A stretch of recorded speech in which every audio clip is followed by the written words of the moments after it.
Unaitwaje? Rebeka. Rebeka nani? Juma. Umechukua chakula? Ndio. Sasa unafurahi? Sana. Hivyo unasema namna gani kama umechukua? Endelee. Endelee ni nani? Umechukua chakula? Ndio.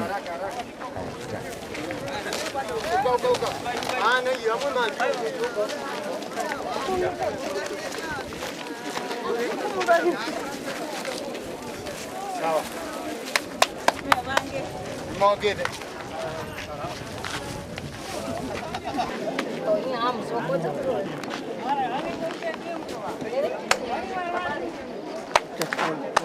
With the lens.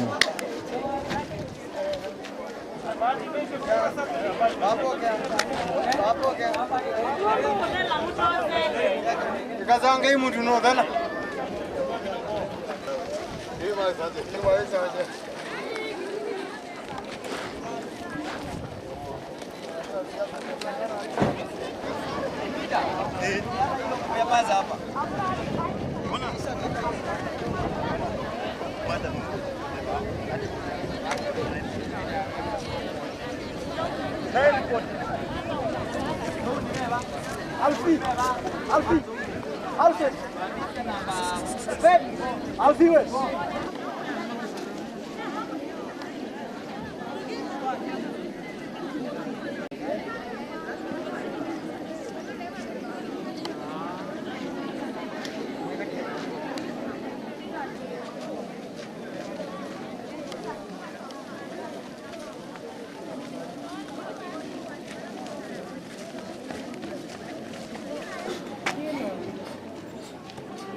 Habari yako?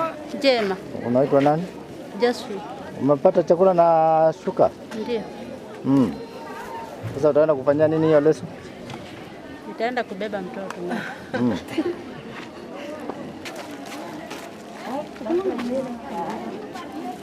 Na wewe waitwa nani? Torokazi. Torokazi nani? Anza. Umepata chakula? Na umepata tena nguo? Sasa unasema namna gani? Umefurahi?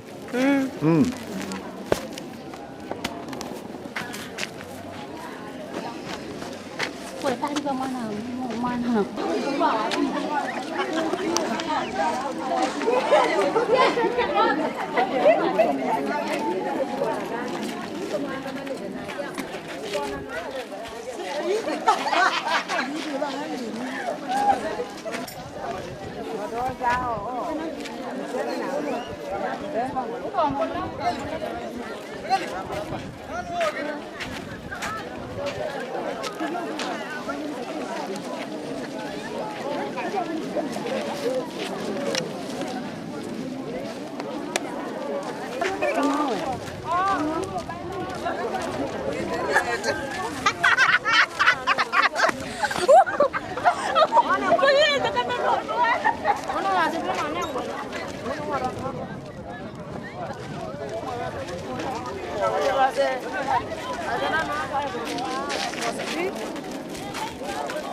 Unaitwa nani?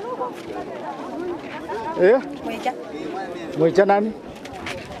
Mwicha Munyoki. Wewe unaitwa Mwicha Munyoki?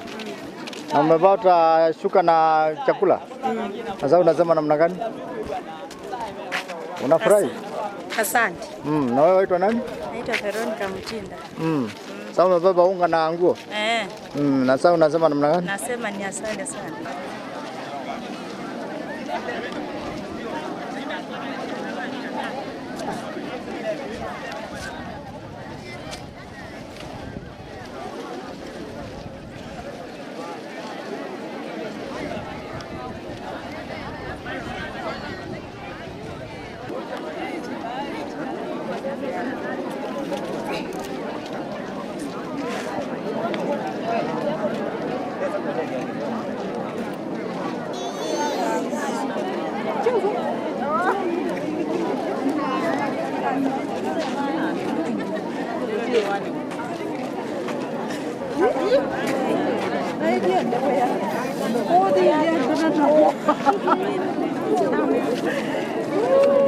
Ambie waitwa nani?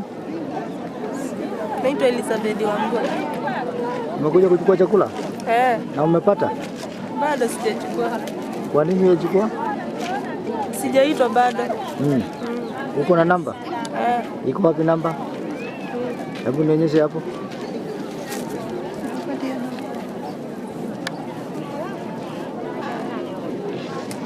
Huyu ni mtoto wako? Ndio. Kwa hivyo mmekuja pamoja?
Muangalie namba zenu. 19 balikuwa. 20 yeba. 21. Mama na Angalia, sio lazima ubadilishane namba.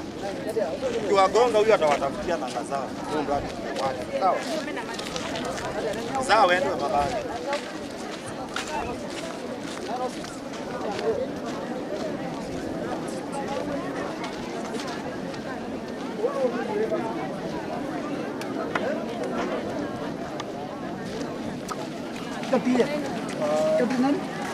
Wamina manaye ni ai be bandu be ma 8 waja kuna ma 876 kati ya usungino kati ya 6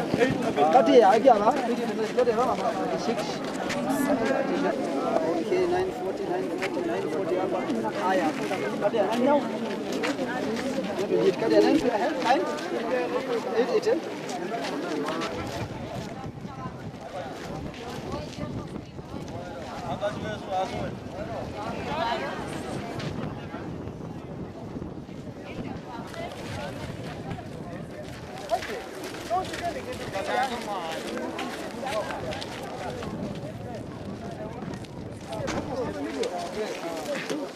Mzee usiku usikana ewito wao yana wao pita kiasi. Kuna nyemesa kule kuna nyemesa. Na yule ndiye wewe wako ni mwe. Kwa nini kuna meza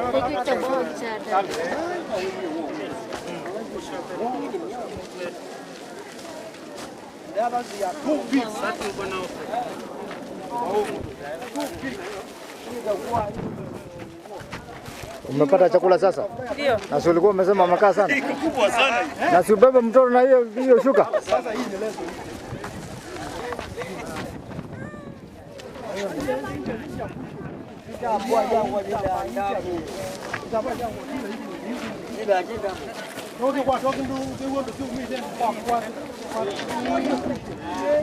Kazangu.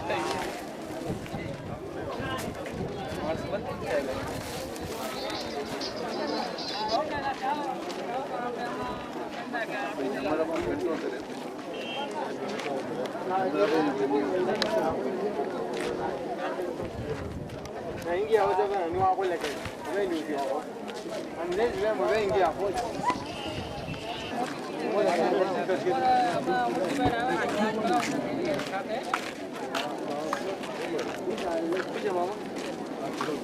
Kwa nengane gani? Kwa nengane gani?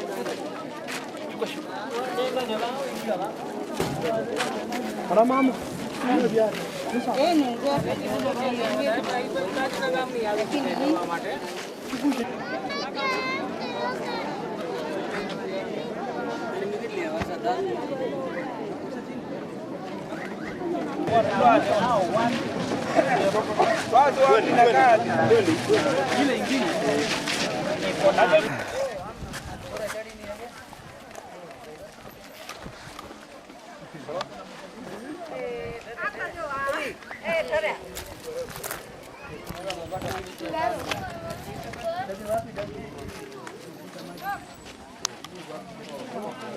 पानी भरी हुई अंदर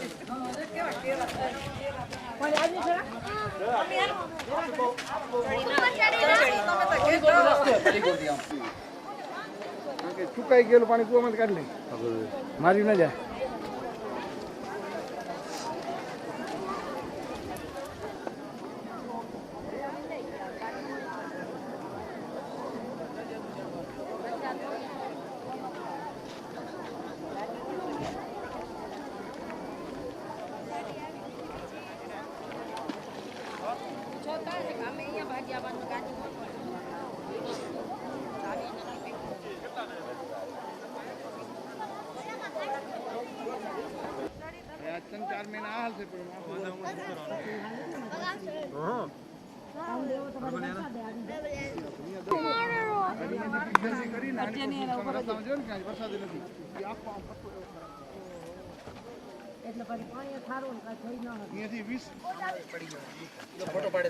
फोटो आवશે ફ્રી માંથે જો હરકો અમે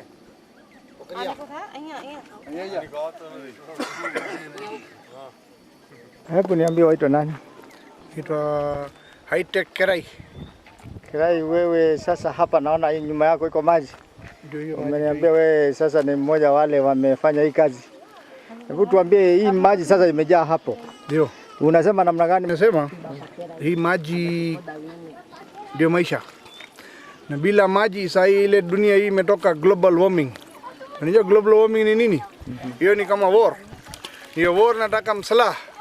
Nani iko na bunduki? Bunduki hawezi faa kwa hii. Hii ndio bomu yake. Kama iko kila pale serikali ikifungua namna hiyo, watu wanafanya na mkono hawanapata unga, chakula napata, bua kinyesa ndio maji ndio hiyo. Hiyo ndio sisi na apili kwa Mwindi hata kiwa nani hapa naangalia kabila. Kila mmoja atakashikane kae pamoja, usifikirie mimi iko na akili. Kila mmoja iko na akili. Sina kaa pamoja, tafuta kila pale akili kidogo kidogo sanya na tangeleza like this. Saa hiyo ndio sisi fight kwa global warming, otherwise watu yote watakufa na kuna mtu utabaki hata kura. Sijui kura nani tapiga kura alafu kama naangalia hesabu ya kura. Hiyo hadi damu umetengeneza ngapi hapa Makindu? Hii imetengeneza ni 9. Zote zimejaa maji. Yote imejaa maji. Moja ndio hakuna ingine, yote iko maji. Kwa hivyo water harvesting nyinyi mmeshinda upande huu, manake hii imekuwa ni harvested water. Ndio area hii ndio kila every 4-5 years ndio bua. Ya saa hii sio yote ngangana drought. Hii ni first drought. Hapa ni 5 drought. Continuous. Every 5 years safari moja ndio napata bua. Sasa watu yote karibu kuhama. Sasa kama wote watu ukienda ataenda wapi? Nairobi. Amteka gari ya Mombasa Road, nashika gari naiba. Hiyo ndio sisi hapa nataka haribike watu. Watu ile shida kwanza, watu wanatafuta Mungu kwa kanisa. Mungu ndio kila pale ndani ya miti ndio Mungu. Hiyo ndio nalete saa hii naangalia tu Mungu iko kwa kanisa. Kwani Mungu anaweza funga kwa kanisa? Hawezi funga. Okay, we have other able communities in Kenya. What is your advice to those who are able and they don't give assistance as you have done here? No, we are appeal to all communities, even whatever is. Like now we have to fight this drought. This is way to fight drought. If we giving him food ile bure, hakuna kitu tasaidia. Chakula nakula na ngoja tu kesho utapata. Kama bado pata takufa na njaa. Hii ndio inafanya kazi siku mzima. Hii mali ni yake, kama mkipata shida hawa ndio tachunga. Sasa hii ndio ni yake, kama sisi natuma tinga anatangeleza hiyo, hakuna kitu tinga naenda, hiyo demu ni ya serikali sio yangu. Hii hawa mwenyewe ndio jaso, hawa najua maana yake. Na hiyo ndio sisi na appeal kila mmoja serikali patia hawa yote kazi itapata namna hiyo. Sababu kipatia namna hiyo kazi yako kijana anatembea tu unatangeleza barabara ama whatever. Hii ndio first kwanza ni maji. Maji sasa inaona gombe hakuna pale nalipa. Hii siku yote ilikuwa naenda 22 km kwa kunywa maji. Sasa maji inapata hapa karibu, nyuma yake iko kisima, maji inapata karibu. Ndio namna inasumbua kila pale, nataka pesa. Mimi naeleza nyinyi wote, wakati si naenda kwa funeral, taka angalia modomo yake kitu gani naenda naye. Kama iko pesa ama checkbook naenda naye. Hakuna kitu naenda naye. Hii ndio taenda naye, ile mzuri ama mbaya, hiyo ndio taenda naye. Na pili kila moja sahi pesa iko pesa kwa benki hawezi saidia hii watu nchi yetu, kama iko mzima iko nguvu, hiyo ndio saidizi yetu. Hiyo ndio mwisho.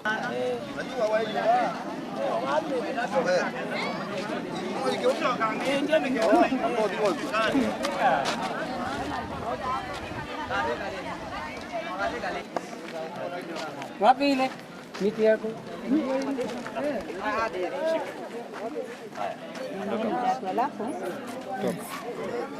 Unaweza tengeneza kiburi moja ya nini ya plain.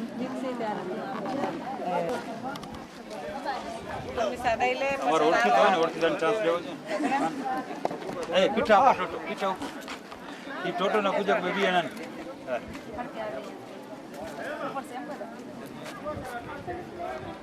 Bado kuna bells za hizo tu zimechanganyikana hapa. Zile zilikuwa huko. Hata hapa ziko. No, I'm saying zile zilikuwa huko ilikuwa kama how much? Ni 1%. Naweza ku time kama namna gani as we proceed? Tafadhali. Hii ni moja tu tumebomoa sasa. Hiyo lakini hii. These are the correct vessels. Somebody has dangaya, you know. So what I told Shivji,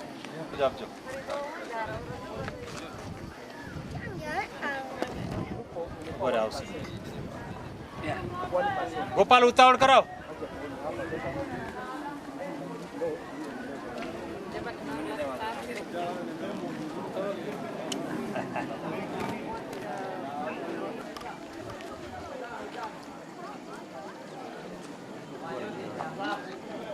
પછી પૂરા કરે એટલે બધાને પાછી લાઈનમાં જવાનું હો okay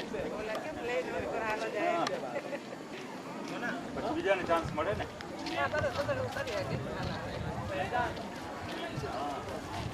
sure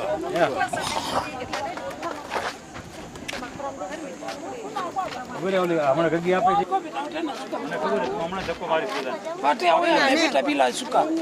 hapana Amepita bila. nimepita Amepatiwa kitwala lakini na wewe najua hiyo akabuata tu watu. fulana chekana tukuru wapi na kitu kama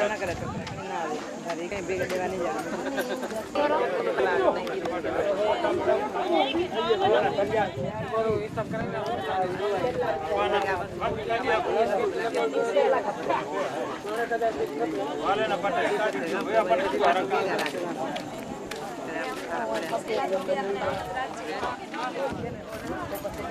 Enda.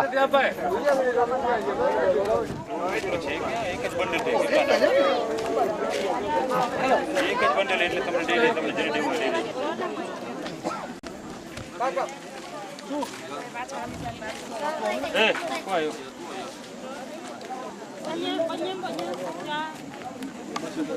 mbona kichao nenda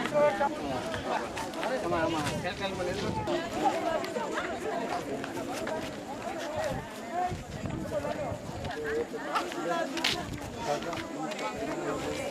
Toka hapa tunaenda wapi? Tunaenda wapi? Shule ndio bado anaenda shule. Ukitoka shule wale uko saa ngapi utatoka shule?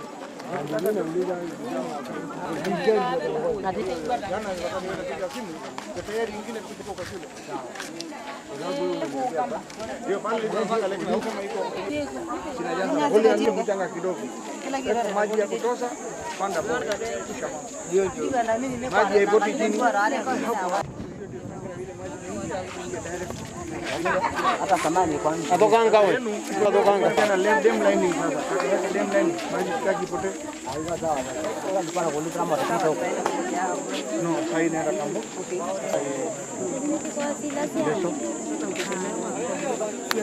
Unaweka haraka lining maji shike wenyewe dem yenu. Hii kanyama nakunywa maji haraka. Maji ya shike. Ndio sababu yenu na ikanyama anataka kwanza. Ingine iko Your names and you are here. My name is Damji Bhai Korea. Original, my community I am coming from, the community is BSS. is related to the Hindu Council of Kenya. We are all working together for social work for our people and our needy people. This year we think there's so much problem is facing our Kenyan. Let's be help, and we decide to give everyone some our help. That's why we are doing every Saturday, Sunday, going to some needy area, and we give them the food, like maize flour, the 10 kgs per family. But Red Cross people also helping us very well, and they are survey and they decide which area is affected, and they go there, and we come with the foods roughly every time. We going 10 tons. In this area, 2 days we are coming 10 tons flour, every 10 kgs pack, and the 300 leso. People also suffering with the clothes also. That's why we are bring roughly 3,000 leso and we distribute. And also we think which way these people can get something in the future. Why? The water sources is here very less. The rain is very less coming here, and the dam is very less. That's why we build 9 small dams here, and the dam side we need to develop the tree planting, and we're doing some tree. After 5 years, the rain is very less also there. The dam should be water. This is the. So now you have already distributed 10 tons of maize flour. Up to now, we started 2 months ago, and up to now we distribute roughly 300 tons. Also our target is up to 400. Now remaining the 100 tons also we distributing up to in 1 month. All our target was 400 tons. Can you tell us why you are doing it? Oh, this is our duty. I am eating and my people are suffering for it. This is not good. We are human beings and they are also human beings. Me and my family are eating. They are eating. There's no need to die without food. This is not good. Now you as a Kenyan, you are a Kenyan born Indian. Yeah. Now can you tell us your advice, because we can see our leaders are fighting. People are dying of hunger and water shortage and drought also. See, what is your advice to the Kenyan leaders? My advice, all the Kenyan people and Kenyan leaders, let's do something for nature, for nation. People need to national character, and they're helping to each other, not a tribalism. The tribalism is there, culture is there, religious is there, but the humanity should be there. The first is a humanity.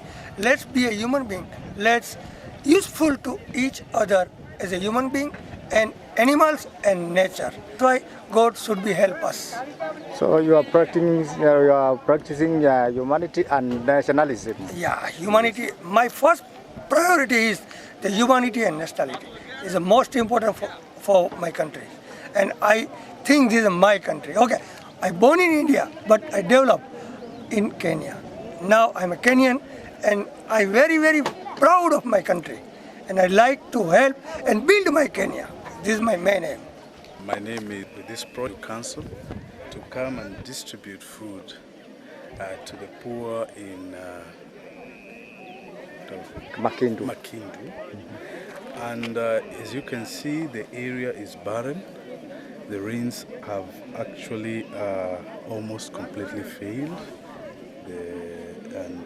The people, though the people are very enthusiastic about themselves and about life. Now, what the tragic thing about this nation is that politics have substituted the welfare of the people.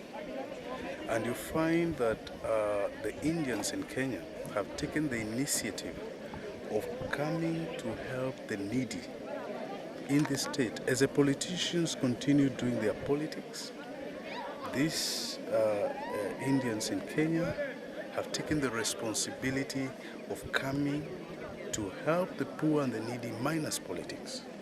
And I think, and I believe, frankly, that the politicians are failing this nation. Honestly, we need to emulate these fellow Kenyans who feel that there is a vacuum that has been created when politicians go to politics at the expense of helping the needy Kenyans. We know very well that our people are dying of hunger, and it's a shame when people who are in charge of our taxes, and especially people who are in charge of our development, lose sight of the fact that their voters are dying of hunger, their voters are no longer going to school, their voters do not have clothes to wear, honestly. And I feel when they lose sight of this, then the nation atrophies. And for me, this is a tragic story of Kenyans politicians and Kenyan politics, because it's all about personal aggrandizement, it's all about personal fiefdoms, it's all about personal glory. It's no longer about the people, the poor people, and the marginalized people of this country. I feel it's important that we go back to where we started, the nationalism of the 1960s, where it was about the person called the Kenyan voter, the Kenyan citizen. Today it's no longer that person is a pawn in a very intricate game, and he's no longer an individual. I feel it's a shame. We should go back to those idealism of the 1960s that actually took us so far and so fast. And I believe we can do that. It's possible. We have Kenyans of goodwill. We have Kenyans out there who have defied and are defying politicians who continue to lose sight of their calling to serve this nation and the people of this nation. And I believe we are those people, and we will change this nation. We will defy the politicians. We have begun to defy them, and honestly, we'll have a paradigm shift that will place the citizens of this country at the top of every other agenda. Thank you. Now, actually, Dr. Irungu, Kenyans actually, as you have said, have just known that takes their politicians or their leaders as a failure.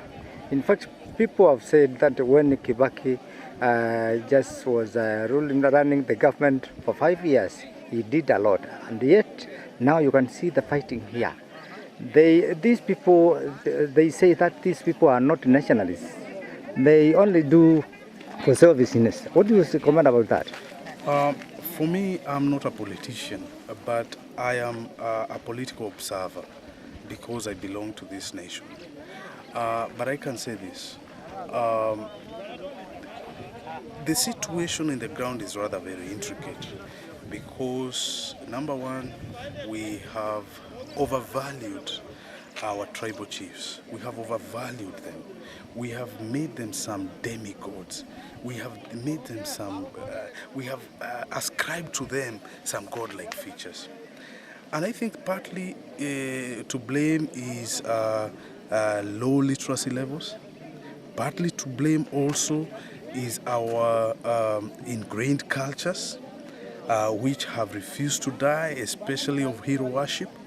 Partly to blame also is the remoteness of many of our far-flung areas, whereby you find still the politician is the radio, is the TV, is the area. But this is going to change, and it has to change. Once that process has begun, that's sort of hero worship to the people of Kenya. And to tell you, Mr. Kibaki, as the president of this nation, represents an old regime, and a regime which is dying, which is crumbling. It has to go, it's going, and I think he's the last representative of this regime. Mr. Raila Odinga, similarly, he's not far off age-wise from Kibaki. He's also representing a regime which has to crumble. And I think we have upcoming politicians in their 40s and 30s. These are the people who are going to give us a new paradigm. And in my view, we have to crush the fiefdom of Kibakism. We have to crush the fiefdom of Odingaism for this country to survive. We have to look beyond these two gentlemen. And I believe the young legislators in parliament and out of parliament, the aspiring ones in their 30s and 40s have a huge agenda for this nation. They have a huge responsibility. And for me, I feel the major responsibility for them is to break these two chieftaincies.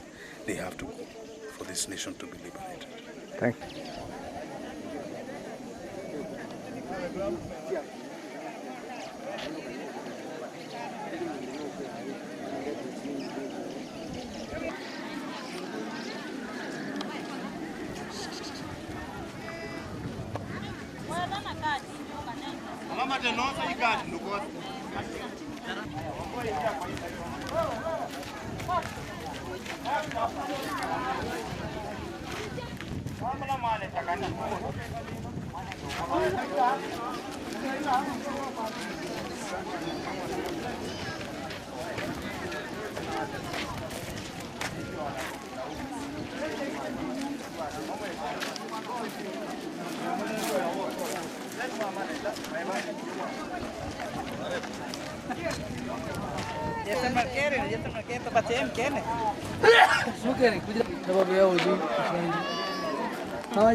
Your names and what you are doing here? I'm Peter Kivungi. We were coming here for distribution of these lessons, which are donated by Hindu Council. So, do you have any challenges here in distribution of lessons here? We can't say we are having challenges because the only challenge is most of the people are not coming and they are sending their young ones. And the donor is not accepting to give the lessons to the young kids. Do you accept the kids here? I don't think we should not accept them, only for the needy cases where they can prove that they should be given. They are sent by, say, like these HIV victims. We can say those kind of cases should be considered. You are from Red Cross, eh? Yeah, I'm from Kenya Red Cross.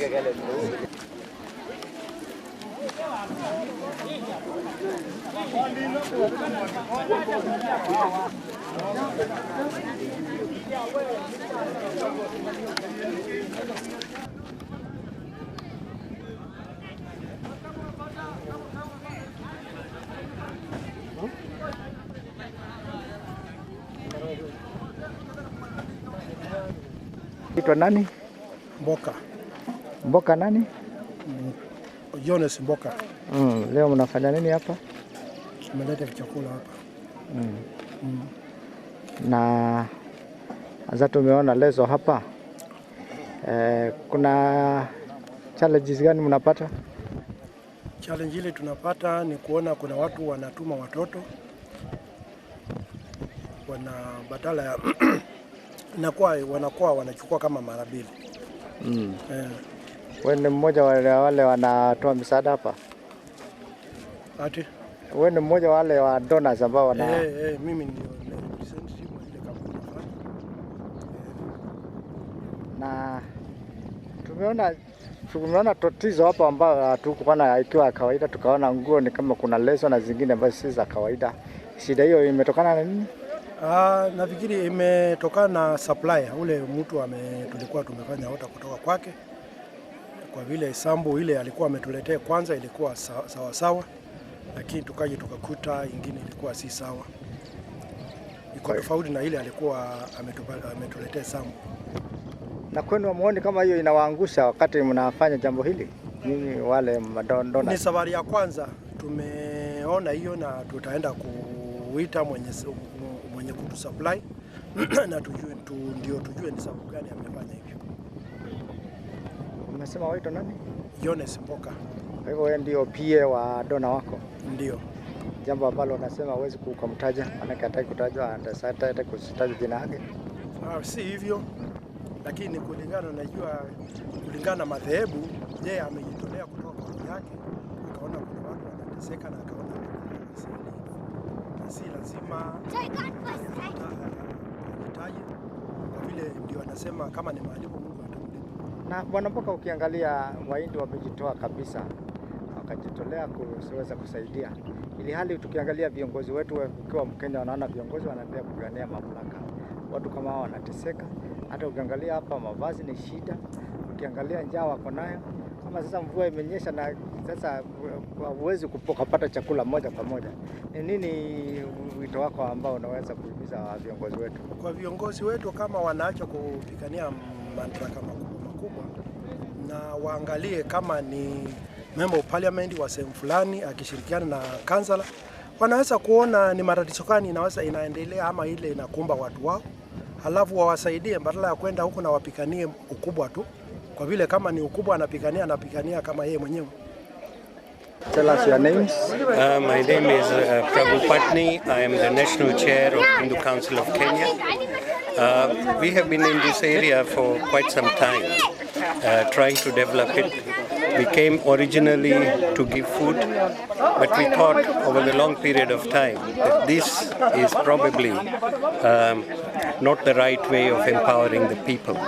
So what we have done is that taken some initiatives that will empower the people so that they can stand on their own feet. The first thing in this area is the scarcity of water. So what we wanted to do is to make sure that the people have water with them. And for this we started building earth dams, check dams, so that the water fills into these dams in the time of rainy season. And we have seen that these, once they are filled in, the water lasts for almost 1 year. This initiative, we found that this area is very deserving, it's very, very dry.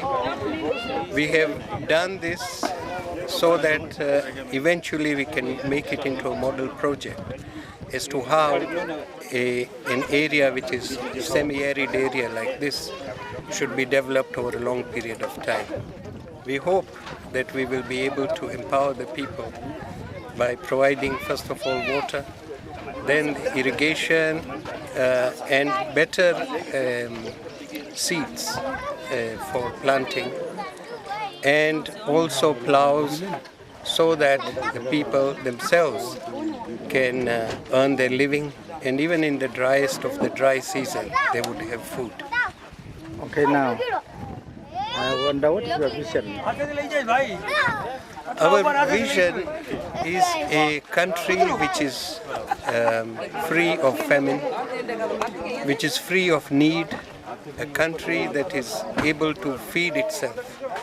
People who have got hope in their lives, who can come up and they say that there is something that we can do for ourselves, that we don't need to depend on aid all the time. This is the vision, a vision where we can make this area, the whole area, self-sufficient in all its needs, whether it is water, whether it's food, whether it's education, or it is development of even roads for that matter. Jina waitwa nani?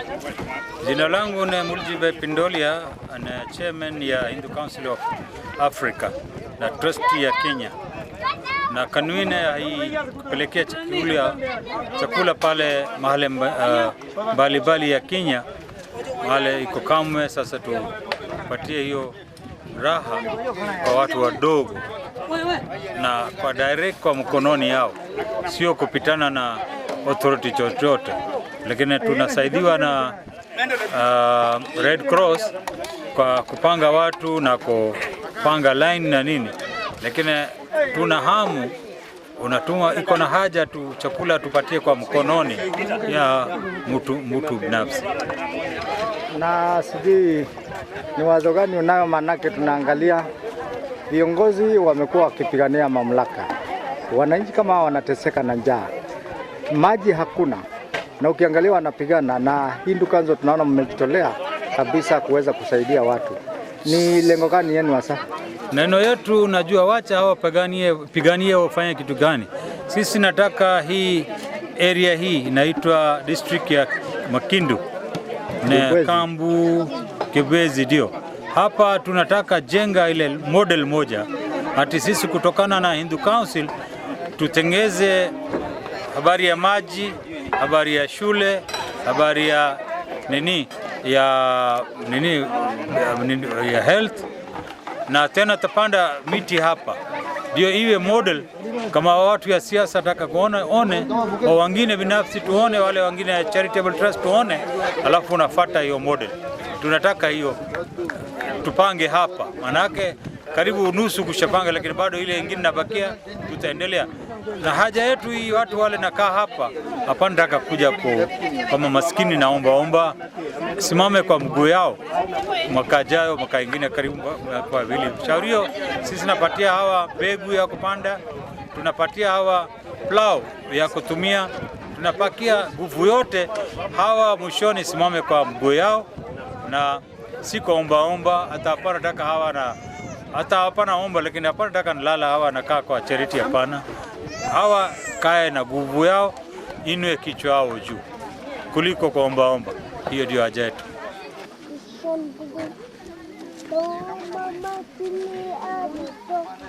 Haiko timu nyingine nagojea. Ngoja nimalize.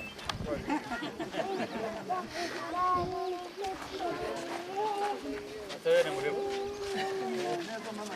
Haiko foto bandi leo. Zame ke upande mmoja kidai. Alafu yada la moja. Hii kipiga mingi.